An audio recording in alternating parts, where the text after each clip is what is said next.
The CBS Radio Mystery Theater presents... Come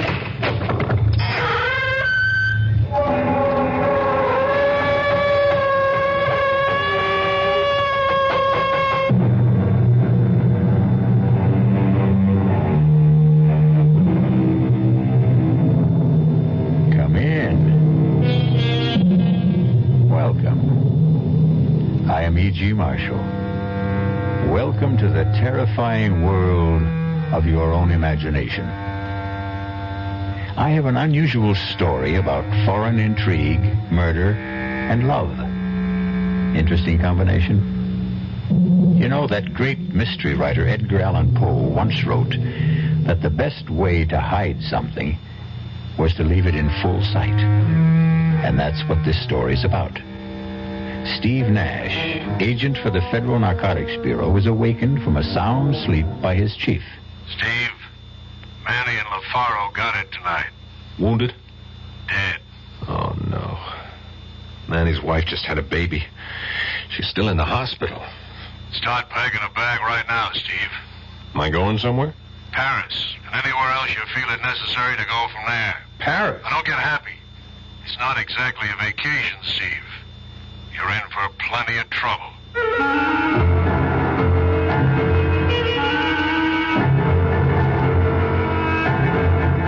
Our mystery drama, Conspiracy to Defraud, was written especially for the Mystery Theater by Sidney Sloan and stars Paul Hecht. It is sponsored in part by the Kellogg Company, makers of Kellogg's Special K cereal, and by Anheuser-Busch Incorporated, brewers of Budweiser. I'll be back shortly with Act One.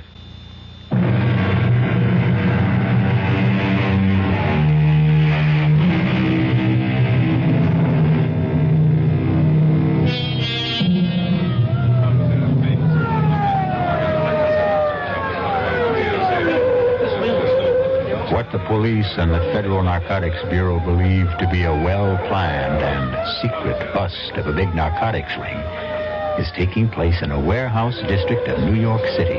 Stand by, Sergeant. I'm going to talk to them on a bullhorn. If they don't come out, we go in. Right, I got it. You are completely surrounded. I repeat, you are completely surrounded. Come out with your hands behind your head, and we will not fire. Come out with your hands behind your head, and you will not be harmed. Keep the windows covered. I'm going to blast the lock on the door. That's got the door. Let's go. Looks like there's nobody here. Careful, it might be a trap. This is your last chance. Come out with your hands behind your head. Cover me. Hit the lights. Wait a minute. There's the body. Careful, careful. Chief, it's Manny. He's dead. Manny. LaFaro may be here, too. He's here, Chief. Still alive? No. Dead. They got him, too.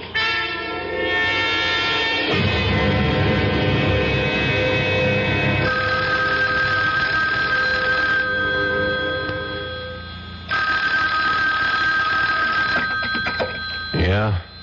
This is Borden, Steve. Yeah, Chief, what's up? Manny and LaFaro got it tonight. Wounded? Dead. Oh, no. Manny's wife just had a baby. She's still in the hospital. I haven't spoken to her yet. Talk to Mrs. LaFaro. Took it hard, eh? I hate this job. Steve, you're a good friend of Manny's. Would you talk to his wife for me? Sure, I'll go to the hospital first thing in the morning. Rotten business. Better start packing a bag right now, Steve. Oh, am I going somewhere? Paris. And anywhere else you feel it necessary to go from there.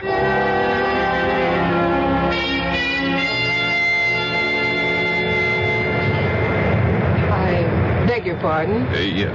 What? This seat. Seat? Oh, I'm sorry. Am I in the wrong seat?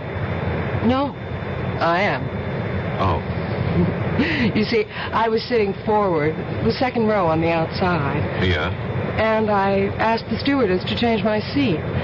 This was the only unoccupied seat in first class. Oh, sure. Sit down. I don't mind. In thought this was going to be a dull flight.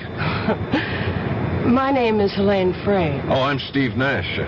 Pleased to have you as a traveling companion. I'm pleased, too. Are you going to be in Paris long, Mr.? Nash. Call me Steve. So seldom I get called Mr. I'm not sure whether I'm the one. Steve, then. Are you going to be in Paris long? Well, it all depends on business. Are you? No, I was rushing back to... Well, you see, my aunt and my brother are in Paris, and I was with them until last Thursday when I had to fly back to New York. Up and back across the Atlantic. I'm impressed. This is my first time over. I'm as excited as a kid. Your first time? Well, that must be exciting. You must let us show you the sights. Nothing I'd like better, Helene.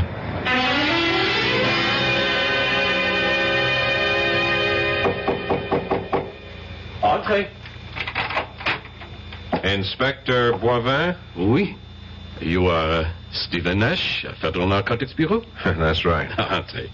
Come in, please. I have been expecting you. May I say that we are not pleased by this visit? I'm sorry, I didn't set it up. Oh, it is not personal, you understand. But we feel that France is, how shall I say it, is being insulted by the charges that we are the center of the illicit narcotics trade in Europe. Inspector, a lot of heroin is getting into the States. We know it's coming from France. Well, that is doubtful. In the last 6 weeks, we have intercepted and destroyed over 100 pounds of refined heroin coming into New York alone. From France? Definitely. 3 men from my department have died in the operation, and that is no exaggeration. Well, as you say, it is foolish for me to fence with you. That is not my job. As I understand it, Inspector, your job is not to question nor to argue. Your job is to cooperate. And that was the information handed down to my boss from the State Department. You may be assured of our cooperation.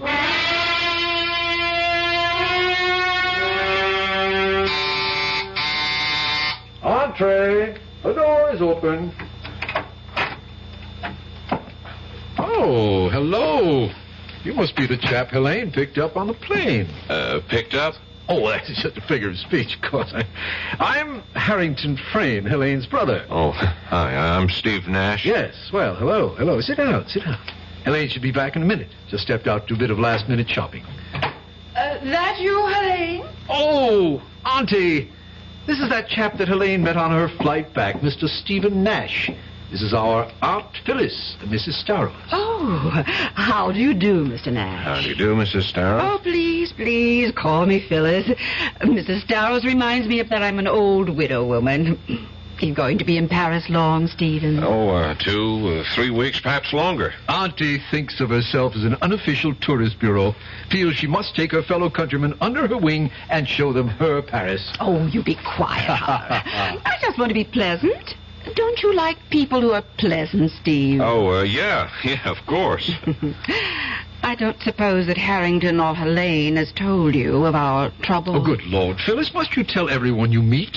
Mr. Nash has only been here a few minutes, and you want to burden him with the story. Well, I must say it's rather a traumatic experience, wouldn't you say, Stephen? To lose emeralds worth $150,000. $150,000? Oh, that must be Helene. Let her in, Harrington. Phyllis is angry with me. She always calls me Harrington when she's annoyed. Oh, Helene. Is Mr. Nash here yet? Oh, indeed, yes. Phyllis and I have been staging a little domestic spat to keep him amused. Well, I wasn't amused, and I'm sure that this nice Mr. Nash wasn't amused either. I'm certain he wasn't. Hello, Steve. Helene. Sorry I was late and allowed my abrasive brother and aunt to put on a show for you. I enjoyed every moment, Helene.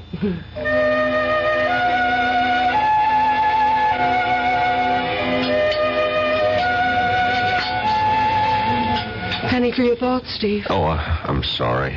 I shouldn't have let the maitre d' seat us here in the window with a view of Notre Dame and the river. It is beautiful, isn't it? I was worried that perhaps you might feel that I'd steered you to a tourist trap. This place is frightfully expensive, you know. It's great. I'm on an expense account. Stop worrying.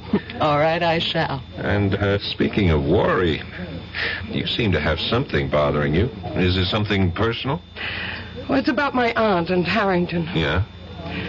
Well, you see, my aunt has lost a very valuable piece of jewelry. The emeralds.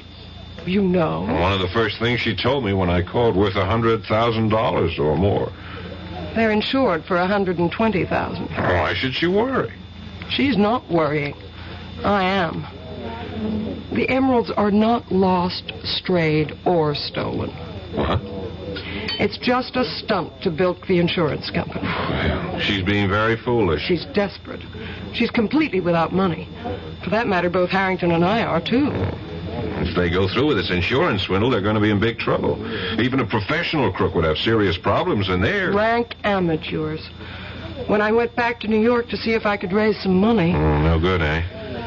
Aunt Phyllis has been to the well too often. No credit. Well, why doesn't she sell the emeralds, honestly? Well, I believe it's Harrington's idea, but he wants her to sell them to some... Fence? Yes. And also collect the insurance. He's made several tentative moves in that direction. He's spoken to several mysterious callers. I don't know how far the transaction has gone.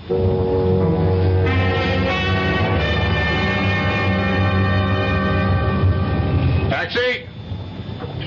Taxi! I can find you a taxi, monsieur. What? You want a taxi? I can get one for you. No thanks, sir. What a town. Even the taxi drivers have agents.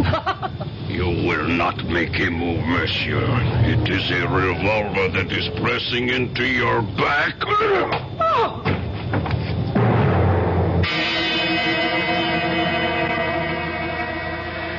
Perhaps you underestimated your strength, Gab. The blow on the head... No, he'll be all right. We dropped her at the Concord. That is the hotel where she is staying, is it not? Yes. Nash, can you hear me? You are opening your eyes. That is better. Oh, my head. Unfortunately, Geb found it necessary to persuade you to come with him. Yeah. It's a neat little persuader he used. Right in the back of my head. Thanks. Don't try to move yet, Mr. Nash. Who are you? I? You do not know me? I am quite well known. I am Orestes Kolodinos. Rings no bells. Why should you try to make me come here? Wait a minute. Where is she? What have you done with her? Now, compose yourself, Mr. Nash. I take it you are referring to Miss Helene Friend? Where is she? Back at her hotel. I had her sent back immediately. We did not want to speak to her, just you. Okay. You have the floor, Mr. Kolodinos. Kolodinos, Monsieur Nash. It is an old name. In my country, a revered name. I'll do my best to remember. Well, continue. A question, monsieur. Why are you in France? As we say at home, none of your business. I like you, Monsieur Nash. You are refreshingly candid. You are working for FNB. You are a trusted, intelligent worker, well thought of. Thanks for the information. When I get back, I'll put in for a raise. If you get back, monsieur. If you get back.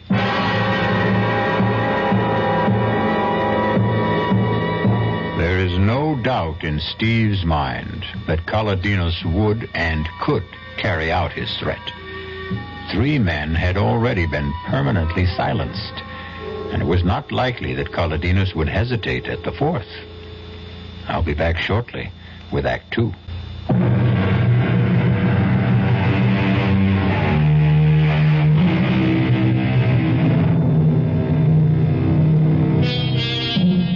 After his meeting with Kolodinos, Steve was taken back to his hotel.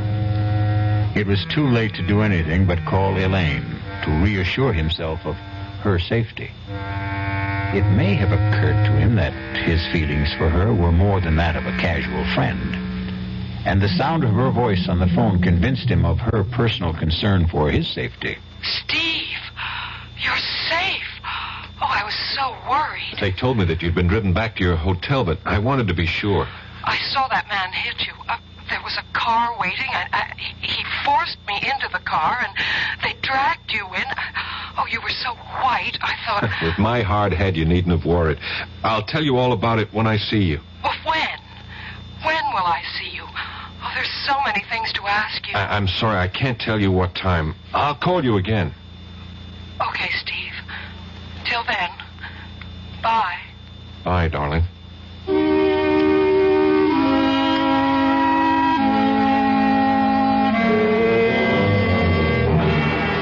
Ridiculous.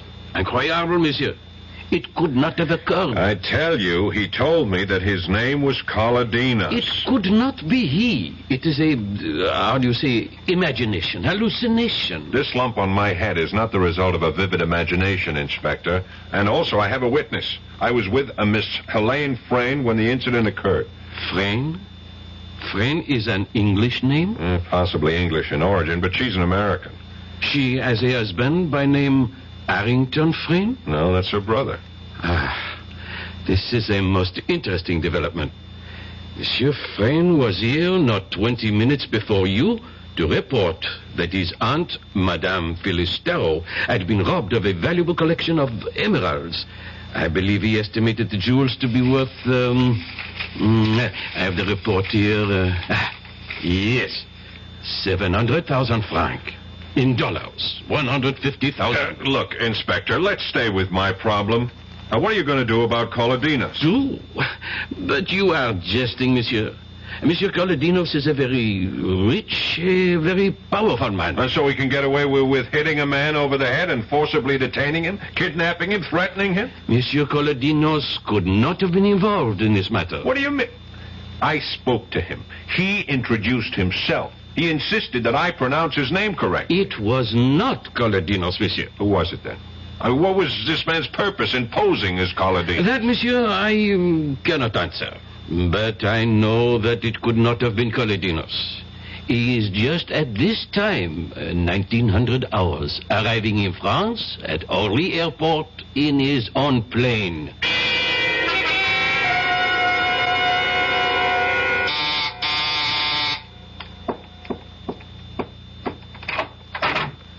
Steve. Darling. Oh, you kissed me. Surprise you? No. I was sort of expecting you to kiss me. Don't you think we ought to shut the door? I wanted to take you in my arms 20 minutes after we met on the plane. I wanted you to 13 minutes after we... Oh, damn, let's ignore it. Yeah, you better answer it. Oh, dear. Yes? Yes, he's here. Steve, it's for you. New York calling. Oh, yeah, I left word at my hotel where I was going to be. Here, darling. Oh, thanks. Hello? Steve, this is Hal Borden in New York. Oh, right, Chief. You get my cable? Yeah, and I have all the info you requested, but I can't give it to you where you are. Incidentally, where are you? Oh, Suite 1013 at the Concord Hotel. It's all right, it's a friend. All right, now go to the railroad station. Gare du Nord. Near the ticket window on the south side of the station, you'll see a line of 10 telephone booths. Counting from left to right, you'll go to booth 3 at 3 o'clock your time.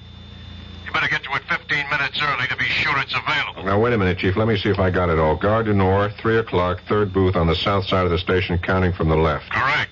Why all these precautions, Chief? Steve, you are being watched, followed, bugged 24 hours of the day. Don't trust anyone. I'll talk to you later. Bye. Bye, Chief. Well, what was that all about? Oh, it's nothing. It's the business I'm in, Helene. Oh, it sounds very mysterious. Rushing off to the Gare du Nord to receive a phone call at 3 o'clock in booth 3. Oh, I almost forgot. What? When I came into the hotel just now, the clerk at the desk, he gave me a message for you. Hang on, I got it here someplace. For me? Well, I think it's for your brother. What did I do with it? Ah, darn it. Well, don't be upset. It's probably nothing important. Hang on. I can remember it. It was very short.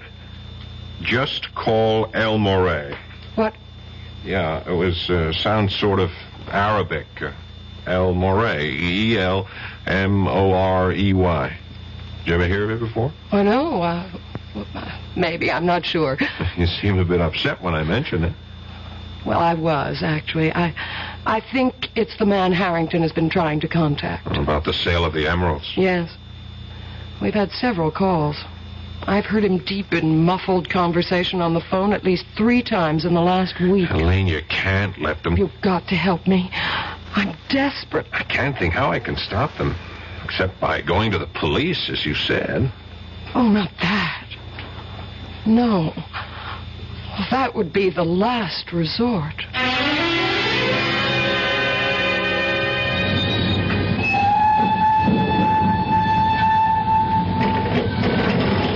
I should have brought a book along. Hello? Hello? Hello?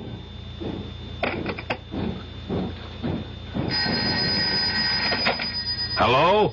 Hello, Steve? Yeah, Borden. Steve Nash. Steve, is that you? Yeah. Good. I'm glad you got to the booth early. I'm 7 minutes and 35 seconds early. Now Exactly. listen, we have reason to believe that we may be bugged right here at headquarters. Now, here's the info on Cardenas. He's a rich exporter of olives and olive oil. He's dabbled in other things, art, petroleum, some shipping. But mainly olives and olive oil, eh? Clean? Well, who knows? Then explain why he picked me up, brought me to this place, and gave me more than a gentle warning to get the hell out. I don't get it. He's reputed to be one of the richest men in Europe. Now, here's what I wanted to tell you. We have it on good authority that a very large shipment of raw opium came into Marseille yesterday. It'll take a few days to process, and then the refined product will be slipped out of France for here. Do the French know? They're just being told through official channels. We've asked them to check all personal baggage going out of France. Going out? Big order. I know, it's going to be tough to check. A lot will slip by. We'll have to try to spot it here. Wait a minute, Chief. What is it? Someone just slipped into the booth next to mine. Public phone, Steve. This guy I recognize. You know what time it is on my watch? Exactly 3. Yeah, but Steve, what is that got Character to... I ran into on the street the other night. The one who let me have it on the back of the head. Don't you see? He's in the next booth, probably hooking up some sort of electronic device to listen in on us. He expected you there at 3. Yeah, you were right. You were right about the phone being bugged. But we got the jump on him by several minutes because I was early. I won't hang up my phone, Chief. Stay on the phone. I'm going to get him. What? I get you, you little punk. Let me go. I'll call the police. You call the police. Good. Save me the trouble. But before they get here, I have a little something I owe you from the other night. You're quitting so soon? Come on, buddy boy. Don't play unconscious with me. Uh-oh. Looks like we're going to have some company. Hello. Chief, are you still there? Yes, Steve. What's going on? I just nailed our eavesdropper, and I was right. He is one of Cardenas' boys. Now, you better get in touch with the French police and point the finger at Cardenas. And while you're getting Cardenas into trouble with the police, you might tell them that they got me locked up. I don't think I'll be able to explain. Locked up? What are you talking about? You're not locked up. No, but by that time I will be. Here comes the gendarme now. Bye, Chief.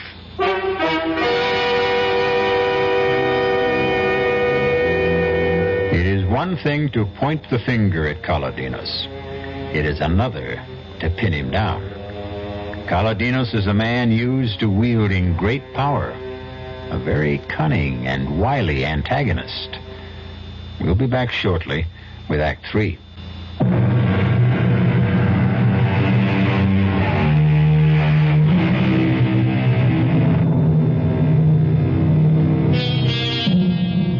At times, Steve Nash's assignment has him feeling as though he's chasing phantoms. He keeps reaching out to grab something tangible and ends up with empty hands.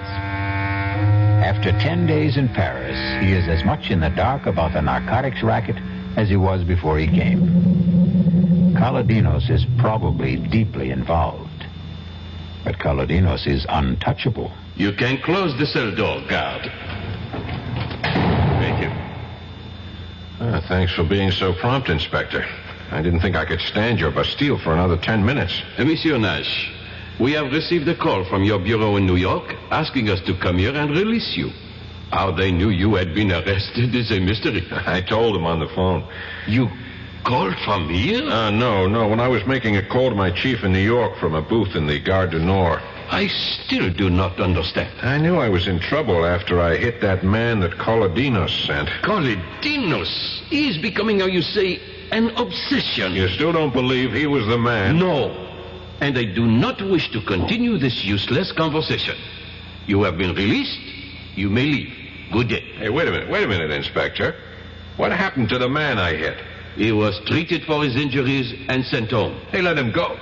He is Colodinos, man. He's the one who cracked me over the head and took... Monsieur, I will not listen to more from you. I am 3 years from retirement, and I am not stupid to jeopardize my pension. What's your pension got to do with this? What, indeed? I have told you that Monsieur Colodinos is very important, very powerful. You're afraid of him. I would not exactly say that. Well, I would exactly say it. I think he's the fat butterfly I came here to catch. And I'm going to net him with your help. Or without it.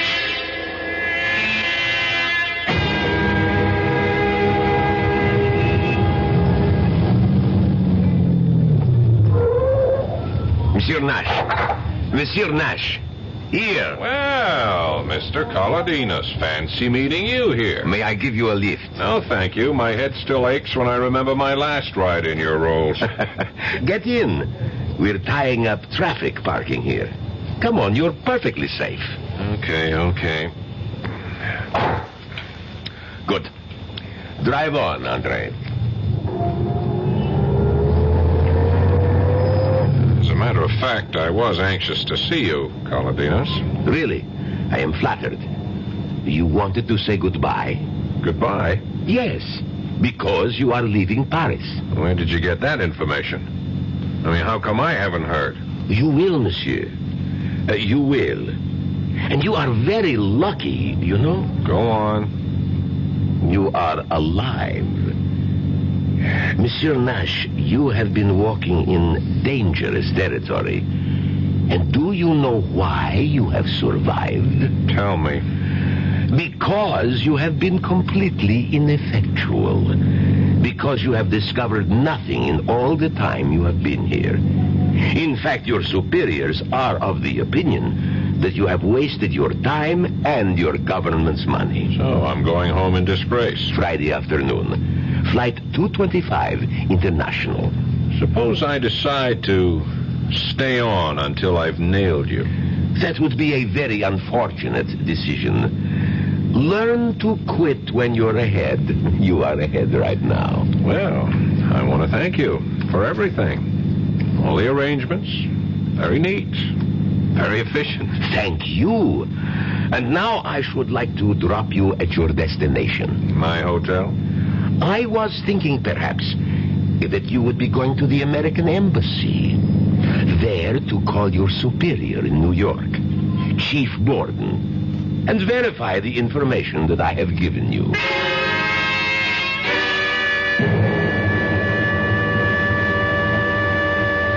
Borden here. Steve? Right, Chief. Been trying to reach you all day. I haven't got good news for you. I know. I'm coming home Friday. Sorry, Steve. I'm just following orders. Oh, don't bother to explain, Chief. Someone over here doesn't like me, that it? That's about it. Maybe because I'm getting close to something, beginning to press where it hurt. Well, if you want it straight, we got the info that you're having a big thing with a certain Miss Helene Frayne, spending government bread on her fancy restaurants, things like that. Yeah, no mention of Orestes Colodinos in all the memos on me. No, not a thing. Marvelous. It's simply astounding how that overweight olive salesman can be everywhere at the same time. Wield influence strong enough to get our government to back down and still not show himself. Steve, I'm sorry. Yeah. I'm not fired yet, am I? No, not yet. It's nice to know where you stand. I'm still employed until Friday. gives me 3.5 days. I'll do what I can for you, Steve. Thanks, Chief. I knew you'd say that. Now listen, call on me for anything I can do from here. Any time of the day or night.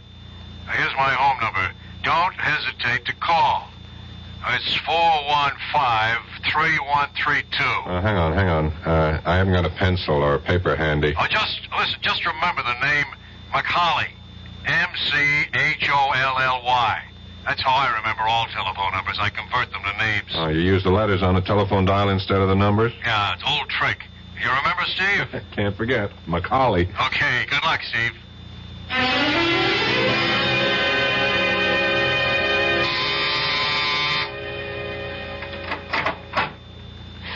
Steve, darling. Hi, Elaine.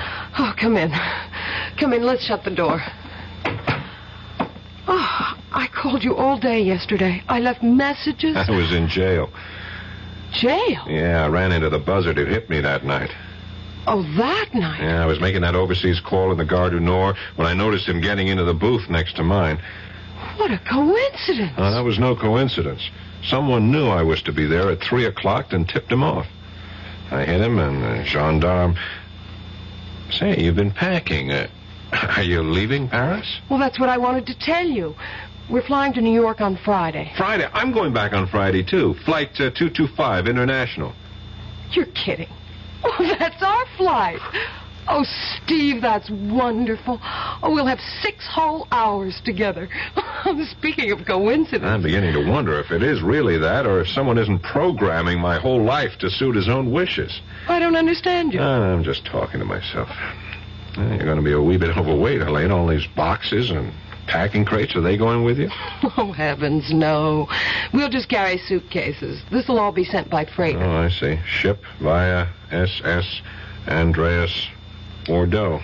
Huh, is that a French ship, Elaine? I wouldn't know. Harrington made all the arrangements. Oh, speaking of your brother, how's his little swindle going?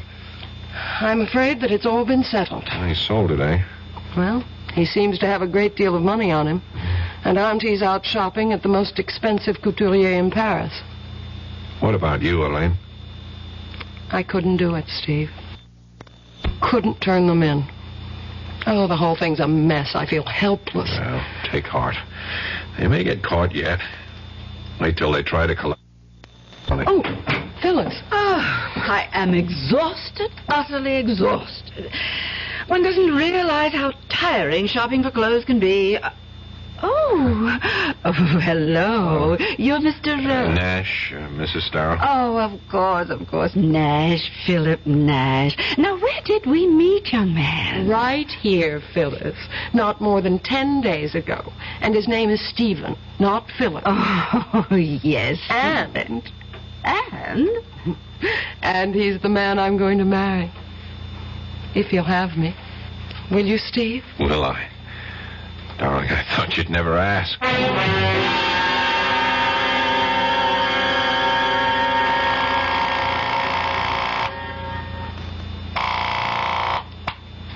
Hello? Chief, Steve. You know what time it is? Yes, 8 o'clock in the morning. Where you are, here it's just 2 o'clock in the morning. I just got to sleep an hour ago. I'm sorry, Chief. I had to call. It's urgent. Chief, I'm in Bordeaux. What the hell are you doing in Bordeaux? I'll explain it to you later. Just tell me this. You mentioned that Colodinos had varied business interests. One you mentioned in passing, shipping? Yes, he has. He owns 2 ships, both under Liberian registry. He uses them mainly for his olive oil company. Would the name of one of them be the SS Andreas? Can't remember the names. The files are at the office. Well, I'll be in Paris in a few hours. Would you check and call me? You sound like you've latched onto something, Steve. I may have. I'll tell you about it when I see you. I'm flying home this afternoon, remember? Yeah. If I have anything, I'll have you to thank. Thanks for the tip, Macaulay.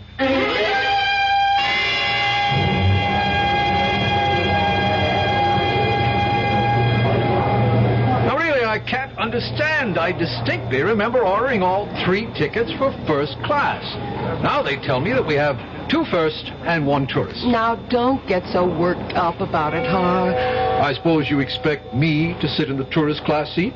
No, I shall. being a martyr, Helene? No, but I'll have more charming company in tourists than you, dear brother. Ah, here he comes now. Nash. That's right. Phyllis said he'd be on this flight. Steve, over here. I'm sorry I'm a little late. I had to wait for a call from New York. Hello, Harrington. Hello. Please excuse me. I've got to find Phyllis. She's buying perfume in the duty-free shops. She'll never know what time it is. Don't be too long. They'll be calling our flight any minute. Oh, Steve, I missed you. Where have you been for the last 2 days? Oh, a few things to wrap up before I left Paris. I wanted to take a look at a little more of the country. I may not be back for years, if ever. Well, why didn't you tell me? I'd have gone with you. Mademoiselle, monsieur? Oh, Inspector Boivin. Come to see us off, monsieur? Not exactly. Mademoiselle, Madame Starrow and Monsieur Harrington Frayne should also be present. They are here? They're here, Monsieur Boivin. My aunt is doing some last-minute shopping. Oh, here they are. Oh, I've had the most glorious time, Helene. Oh, Mr. Nash and Monsieur Boivin. Well, I'm afraid I'm way over my quota. I have bought some big gallons and gallons. Pardon, madame, but we have very little time, and it is necessary that all your luggage be examined before you board. Be examined? At this end? We're going out, not coming in. I am sorry, monsieur. Regulations, if you will be so kind. Regulations? Since when? Tuesday this week. All luggage must be examined before departure. Red tape, bureaucratic red tape. If you'd stop arguing, we'd be through it in a matter of minutes. Quiet, Harrington. Now, Monsieur Boivin, where do we go? Please, be so kind as to follow me. You too, Monsieur Nash. Through this door, please. Our bags are already on the plane. They were checked through. You will find that all your luggage is on that table, ready for examination. Now, the attendants will help you, but we should like you to open your own luggage. Who is first, dear? That's mine. Open, please. Now let us look inside the case containing your articles of toilet, monsieur. This is toothpaste. Is this necessary, monsieur? Must you remove and examine everything in the case? Patience, monsieur. I know what I am looking for. This tube is most interesting. Regard, it has been opened at the bottom and sealed again. When one presses firmly on the tube, one discovers that there are unnatural lumps within. We shall see what they are. I take my pocket knife and... there. These are emeralds, wouldn't you say, madame? Yes, they are my emeralds. Now, would you be so kind as to give them to me? Presently, madame. Monsieur Frayne, Madame Starrow, you are under arrest. On what charge? Oh, my nephew did not steal my jewels. I gave them to him for safekeeping. You reported a theft, madame. A false theft. A mistake. A misunderstanding. We have found the emeralds, and now we report them found. You are in a conspiracy to defraud the insurance company, madame. That is a crime. Now, you will both come with me. You, Nash, you did this, snooping around. I knew he was some sort of a cop, Phyllis. You are clear, mademoiselle. The attendants will see that your luggage is placed aboard the plane.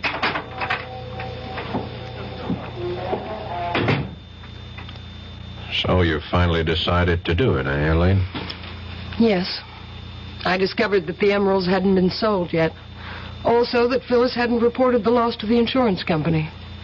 I knew the charges couldn't be too severe and would probably be dismissed. Of course, they'll probably never forgive you. Oh, I think they will in time. And I'll have you to console me, Steve. They'll be calling our plane now. Too bad Phyllis and Harrington's tickets won't be used. Oh, look, there's Boivin. He's alone. I guess he sent them off to the Bastille. I don't envy them their visit. My experience was pretty bad. Will Mademoiselle Gillian Frayne come to information, please? Oh, you're being paged, Elaine. Will I can't imagine what it is. Gillian Frayne come to information, Let's please? find out. Come on. You have a message for me? Oui, madame. Alain Frein? Yes. Ah, oui. I have it here. Thank you. Merci. Oh, what is it, Elaine? You look worried. Nothing. Nothing, Steve. I just got to make a telephone call that I neglected to... there's a booth over there. Do you want me to come with you? No, wait for me here.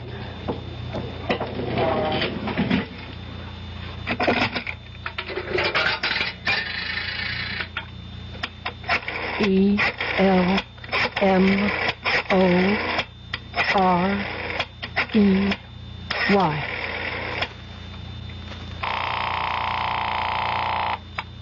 Yes? This is Elaine. I'm at the airport. I got your message.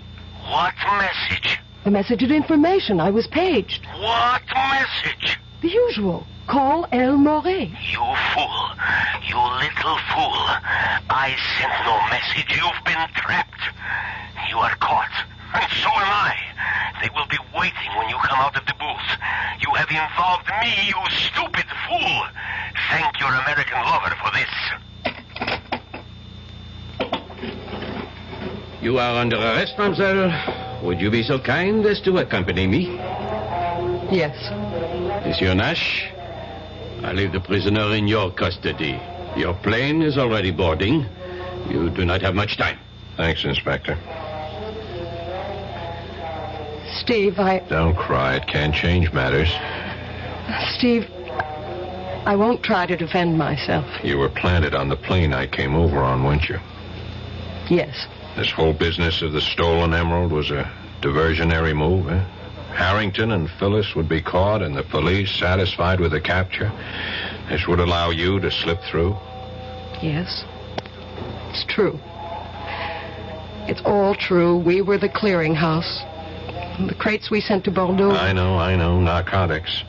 The ship SS Andreas belongs to Colodinas. I checked it out. It sailed yesterday for New York. 12 gallon tins in the cargo contain heroin, not olive oil. They'll be found when the ship docks in New York. I've wired ahead. I'm sure you have. So this has all been a performance. A charming charade to throw dust in my eyes. No, that isn't entirely true. Come on, Elaine. It started that way, I admit. Please believe me. I love you. Mademoiselle? Yes, I'm ready. Goodbye, Stephen.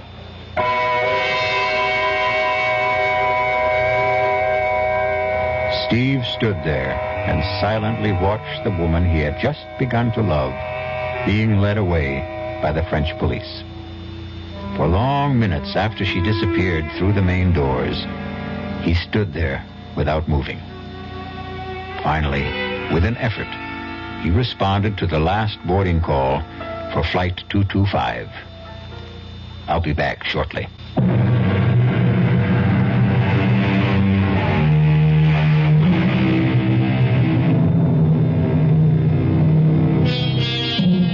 When Steve Nash got off the plane in New York, his chief was waiting to congratulate him.